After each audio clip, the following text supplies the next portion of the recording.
Panginoon, i-bless niyo po ang aking plano sa aking buhay at sa aking pamilya. Alam ko po na lagi niyo akong pinoproteksyonan kasama ng aking mga pangarap. Panginoon, hindi po ako isang perpektong tao at alam ko po na hindi rin perpekto ang aking plano. Pero kayo na po ang bahalang mag-ayos ng mga mangyayari.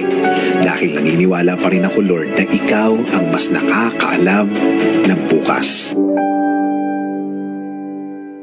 Lord, salamat at ginising mo ako sa araw na ito. Lord, I thank you for this brand new day. Thank you for waking me up. Salamat at nagising ako, Panginoon. Maraming salamat sa napakagandang gising ko na ito. Tatanggapin ko po ito as another form of blessing.